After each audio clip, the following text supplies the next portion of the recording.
A special thank you to each of our subscribers who make this channel possible. Here's today's story. In a recent survey conducted by Parentkind charity, it has been revealed that a significant number of parents in the UK are unyielding in their stance against fines for unauthorized school absences. The survey, which included responses from nearly 5,500 parents, indicates that half of those surveyed oppose the current policy in England that imposes fines on parents whose children miss 5 days of school without permission. This statistic underscores a growing discontent among parents regarding the financial implications of such policies. The findings show that nearly 3 in 5 parents, or 57%, have either taken their children out of school or would consider doing so for a term time holiday. Alarmingly, the same proportion of parents indicated that the risk of receiving a fine would not deter them from taking their children out of school. This sentiment comes as the government has recently increased fines for unauthorized pupil absences from £60 to £80, as part of an initiative to improve school attendance following the pandemic.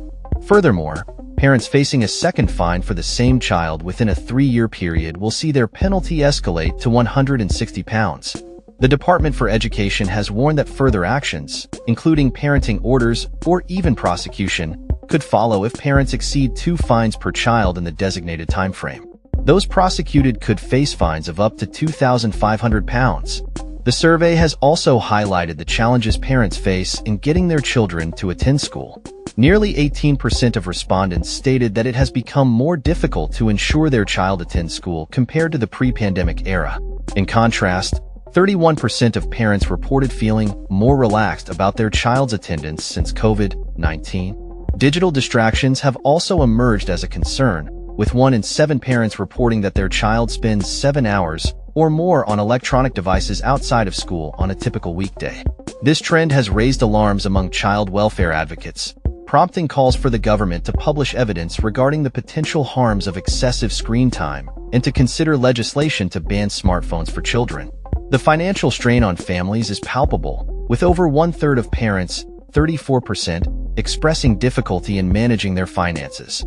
The costs associated with uniforms and school trips are particularly burdensome, with 21% of parents admitting to struggling with the expenses tied to sending their children to school. Alarmingly, 11% of parents have resorted to loans or debt to cover these costs, with some even skipping meals or rationing heating to cope with financial pressures. Amelia Beeston, a London-based administrator and mother of 2, shared her frustrations, stating, "We were aware that having children would require extra costs, but there are many things we need to purchase that seem excessive. This means not much money left to enjoy family time together, which is so very important." Jason Elsom, the chief executive of Parentkind, emphasized the need for government intervention, stating, "Many parents are struggling to make ends meet and get children away from their screens. It is no wonder they are tempted by a term time holiday." He urged ministers to listen to parents' concerns regarding the rising costs of family life and the need to address the issue of overpriced holiday packages. In response to the growing concerns, Labour MP Josh McAllister is set to introduce a private member's bill aimed at protecting children from the harms associated with excessive screen time. The charity Parentkind is also advocating for the government to review the pricing and marketing strategies of what they term rip-off family holidays, and to incorporate school-related costs into broader poverty reduction strategies.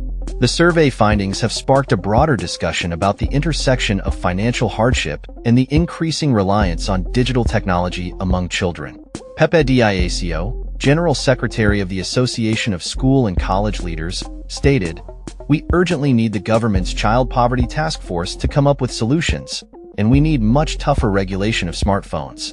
Echoing these sentiments, Paul Whiteman, General Secretary of the NAHD, remarked that fines are a blunt tool, and that the government should focus on funding support services for families and schools, which have faced significant cuts in previous years.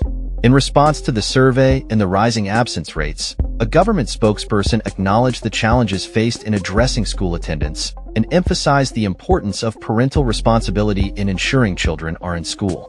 They highlighted ongoing government initiatives aimed at tackling the root causes of absence, including mental health support in secondary schools and the introduction of breakfast clubs in primary schools. The spokesperson also reassured families that the government is committed to addressing the financial burdens associated with school uniforms and is actively working through the Child Poverty Task Force to develop long-term strategies to alleviate poverty-related challenges. As the debate continues, it is clear that parents are calling for a more compassionate and understanding approach to school attendance policies, one that takes into account the financial realities they face and the well-being of their children in a digital age. That's all for this story. We upload videos every day covering many different subjects, so hit that subscribe button to stay informed. Thanks for watching.